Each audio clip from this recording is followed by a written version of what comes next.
Welcome back. విజయవాడలో Janasena party సమీక్ష సమావేశం నిర్వహించారు. విజయవాడ తూర్పు, పశ్చిమ, సెంట్రల్ నియోజకవర్గాలకు చెందిన జనసేన నేతలు ఈ సమావేశానికి హాజరయ్యారు. ఈ సమావేశానికి ముఖ్య అతిథులుగా మంత్రులు నాదెండ్ల మనోహర్, కందుల దుర్గేష్, ఎమ్మెల్యే శ్రీనివాస్, ఎమ్మెల్సీ హరిప్రసాద్ తదితరులు పాల్గొన్నారు. పార్టీ కార్యక్రమాలు, నియోజకవర్గాల వారీగా పరిస్థితులు, భవిష్యత్ కార్యాచరణపై నేతలు చర్చిస్తున్నట్టు తెలుస్తోంది. ప్రస్తుతం కందుల దుర్గేష్ మాట్లాడుతున్నారు. లైవ్ ద్వారా చూద్దాం. అతను చెప్పాడు, నాకు వచ్చేటువంటి ఆదాయంలో కొంత భాగాన్ని పార్టీ కోసం ఖర్చు పెడుతున్నారు, ఇవాళ కాదు 2014 నుంచి అనేటువంటి మాట చెప్పినటువంటి అనేక మందిని నేను వ్యక్తిగతంగా కలిసి మాట్లాడాను. నాకు అనిపించింది, ఇంత బలమైనటువంటి భావజాలాన్ని అందిపుచ్చుకున్నటువంటి జన సైనికులు, వీర మహిళలు ఉండటం అనేది ఈ ప్రపంచంలోనే వేరే రాజకీయ పార్టీకి సాధ్యం కాదు. అది కేవలం జనసేన పార్టీకి మాత్రమే సాధ్యం అనేటువంటి మాటను కూడా ఈ సందర్భంగా నేను మనం చేస్తున్నాను. అయితే ఇంకా మనం బలపడాల్సిన అవసరం ఉంది. మరింతగా మనం క్షేత్రస్థాయిలో పనిచేసుకోవాల్సిన అవసరం ఉంది. మనలో చాలా మంది పేదరికంలో ఉన్నటువంటి వారు కార్యకర్తలుగా ఉన్నారు. వారి పని వారు చేసుకుంటూ మరో పక్కన మనందరికీ ఆదర్శప్రాయంగా నిలబడే విధంగా వారు రాజకీయాల్లో జనసేన పార్టీ బలోపేతానికి కృషి చేస్తున్నారు. దాంతోపాటు నాయకులుగా ఉన్నటువంటి వారికి కూడా నేను మనవి చేసేది ఒక్కటే, దయచేసి వారి నుంచి మనందరూ కూడా స్ఫూర్తి తీసుకుని రాబోయే రోజుల్లో జరిగేటువంటి ఎన్నికల్లో మనం మరింతగా ప్రజలకి చేరువుగా ఉండి వారితో కలిసిమెలిసి పనిచేసి వారి అవసరాల్ని కొంతవరకు తీర్చగలిగి అప్పుడు మనం ఎన్నికలకి సన్నద్ధం కావాలనేటువంటి మాటను కూడా మీకు మనవి చేస్తున్నాను. ఇవాళ మనకి ఈ రాష్ట్రంలో కూటమి ప్రభుత్వం ఉంది. మీ అందరికీ తెలుసు, కూటమి ప్రభుత్వం కూడా ఏర్పడడానికి ప్రధాన కారకులు అనేటువంటి విషయం మీ అందరికీ తెలుసు. ఎక్కడ నెగ్గాలో కాదు, ఎక్కడ తగ్గాలో తెలిసినటువంటి నాయకులు కనుక మన పవన్ కళ్యాణ్ గారు ఆ రోజు చూపించినటువంటి త్యాగ నిరతి ఏదైతే ఉందో, మనకన్నిటికంటే కూడా ముఖ్యంగా ఈ రాష్ట్రంలో ఒక నియంతృత్వ పరిపాలన, దుర్మార్గపు పరిపాలన అంతమొందించాలనేటువంటి ఆలోచనతో ఆ రోజున తాను వెనక్కి తగ్గి కూటమి కూర్పుకి ప్రత్యేకంగా దోహదపడి ఇవాళ ఈ రాష్ట్రంలో అత్యద్భుతమైనటువంటి పరిపాలనని 2 సంవత్సరాలుగా అందించడానికి మనకి అవకాశం కల్పించిన నాయకుడు శ్రీ పవన్ కళ్యాణ్ గారు అనేటువంటి మాటని మీ అందరికీ మనవి చేస్తున్నాను. అందుకే ఇవాళ ధైర్యంగా చెప్పగలం, ఈ కూటమి ప్రభుత్వం మనది.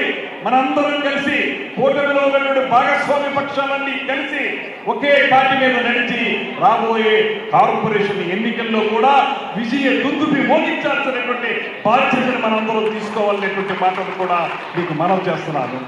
దీనికి మనం ఒక పక్కన మన పార్టీని బలోపేతం చేసుకుంటూనే క్షేత్రస్థాయిలో మనం పేద ప్రజలకి అండగా, మహిళలకు అండగా, నిరుద్యోగ యువతకి అండగా నిలబడుతూనే కూటమి ధర్మాన్ని పాటిస్తూ మనం చేరువైతే ప్రజలకి ఖచ్చితంగా రేపు జరిగేటువంటి కార్పొరేషన్ ఎన్నికల్లో అన్ని సీట్లలోనూ కూడా మనం విజయం సాధించడానికి అవకాశం దొరుకుతుందనేటువంటి మాటను కూడా మీకు మనవి చేస్తున్నాను.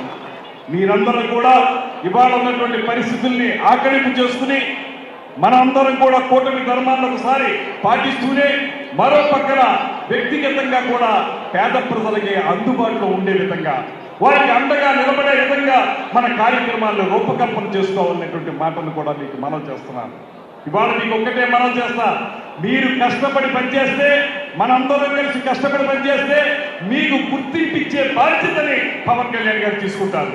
ఎవరిని ఎక్కడ ఉంచాలో, ఎవరిని ఏ పదవిలో పెట్టాలో అనేటువంటి అంశాన్ని పవన్ కళ్యాణ్ గారు స్పష్టంగా ఆయన మస్తిష్కంలో ముద్రించబడి ఉంటుంది. దాన్ని తప్పనిసరిగా ఆయన అమలు చేస్తారు.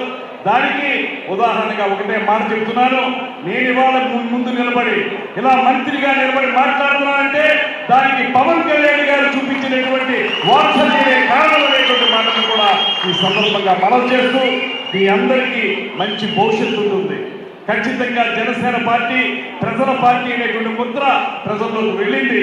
మీరు చూసుకుంటే నాదెండ్ల మనోహర్ గారు చేపట్టినటువంటి మంత్రిత్వ శాఖ, ఇవాళ ఆ శాఖ ద్వారా అనేక కార్యక్రమాల్ని ప్రజల మధ్యకు తీసుకువెళ్ళి గతంలో లేనటువంటి ఎవరైతే రైతు తను ఆరుగారు శ్రమించి పండించినటువంటి ధాన్యం చివరి గింజ వరకు కూడా కొనుగోలు చేసినటువంటి రైతుకి కొనుగోలు చేసినటువంటి ధాన్యానికి సంబంధించి వెంటనే 24 గంటల లోపులోనే వారి ఖాతాల్లోకి డబ్బు జమ చేసేటువంటి కార్యక్రమాన్ని ఇవాళ సగర్వంగా మనం దీపం పథకం కానివ్వండి, లేకపోతే పేద ప్రజలకు ఇచ్చేటువంటి సన్న బియ్యం రకాలు కానివ్వండి, ఇలాంటి ప్రతి ఒక్క కార్యక్రమాన్ని కూడా అత్యద్భుతంగా అమలు చేస్తున్నటువంటి మంత్రిత్వ శాఖ పౌర సరఫరాల శాఖ. దానికి మన నాదెండ్ల మనోహర్ గారి మంత్రి కావడం అనేది మనందరికీ ఉపయోగకరంగా ఉండేటువంటి అంశం.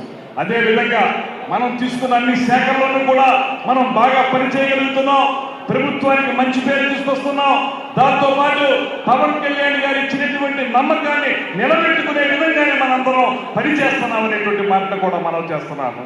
అదేవిధంగా శాసనసభ్యులు కానీ, శాసన మండలి సభ్యులు కానీ, రాజ్యసభ సభ్యులు కానీ, లోక్సభ సభ్యులు కానీ అందరం కూడా ఒక అత్యద్భుతమైనటువంటి పనితీరుతోటి ఏ లక్ష్య సాధన కోసమైతే పవన్ కళ్యాణ్ గారి పార్టీ పెట్టారో ఆ లక్ష్య సాధన దిశలో మనందరం పనిచేస్తున్నాం అనేటువంటి మాటను కూడా మీకు మనవి చేస్తున్నాను. అదేవిధంగా రేపు వచ్చేటువంటి కార్పొరేషన్ ఎన్నికల్లో ఈ విజయవాడ లాంటి ఒక కీలకమైనటువంటి ఈ నగరంలో మన జెండా ఎగరాల్సిన బాధ్యత మనందరి మీద ఉందనేటువంటి మాటను మనవి చేస్తున్నాను. గతంలో లేని అవకాశం కూడా మనకు ఉంది. గతంలో కూడా మనం ఎన్నికలకు వెళ్ళాం, కానీ అనుకున్నన్ని సంఖ్యలో సీట్లు తెచ్చుకోలేకపోయాం. కానీ ఇవాళ మీ అందరికీ మనవి చేస్తున్నాను, ఆ రోజు పెద్దగా మనకి సపోర్ట్ లేనప్పుడు కూడా ధైర్యం చేసి పోటీ చేసి కొన్ని చోట్ల నెగ్గినటువంటి అనేక మంది జన సైనికుల్ని మనం ఆదర్శంగా తీసుకోవాలి. ఇవాళ రాజకీయ వాతావరణం మనకు ఉపయోగపడే విధంగా ఉంది. ఎందువలనంటే ఒక పక్కన భారతీయ జనతా పార్టీ, మరో పక్కన తెలుగుదేశం పార్టీ, ఈ పక్కన మనం మూడు కలిసి ఎన్నికలకి కలిసి వెళతాం. వెళ్ళినప్పుడు ఖచ్చితంగా విజయం సాధించేటువంటి అవకాశం 100% మనకి ఉంది అనేటువంటి మాటను కూడా మీకు మనం చేస్తూ ఆ రకమైనటువంటి కార్యాచరణతో ముందుకు వెళ్ళటం మాత్రమే కాకుండా మరో పక్కన పార్టీని బలోపేతం చేసుకోవడానికి కొద్దిగా ఈ సందర్భంలో అవసరమైన కాపైన ఒక్క మాట చెప్పాలి. మొన్న జరిగినటువంటి దరఖాస్తుల స్వీకరణలో ఇంకా ఎక్కువ స్వీకరించాల్సినటువంటి అవసరం ఉంది. ఇంకా ఎక్కువ దరఖాస్తులు రావాల్సినటువంటి అవసరం ఉంది. ఎందుకంటే అత్యంత చరిత్రాత్మకమైనటువంటి రాజకీయంగా చైతన్యవంతమైనటువంటి ఎన్టీఆర్ జిల్లాలో ఇంకా ఎక్కువ నాయకత్వం మనకు పెరగాల్సిన అవసరం ఉంది. ఆ నాయకత్వాన్ని పెంపొందించుకుందాం. రాబోయే ప్రతి ఎన్నికల్లో కూడా జనసేన పార్టీ కూటమిలో ఉంటూ విజయం సాధించే విధంగా కృషి చేద్దామనేటువంటి మాటని మరొకమారు మీ అందరికీ మనవి చేస్తూ ఇంత మంచి కార్యక్రమాన్ని ఏర్పాటు చేసిన వారందరికీ ధన్యవాదాలు తెలియజేస్తూ రాబోయే రోజుల్లో ఇదే స్పందాలు వెళదాం, ఇదే స్ఫూర్తితో వెళదాం, ఖచ్చితంగా విజయం సాధిద్దాం అనేటువంటి మాటని మరొకమారు మీ అందరికీ తెలియజేసుకుంటూ సెలవు తీసుకుంటా. నమస్కారం. జై హింద్, జై తెలంగాణ.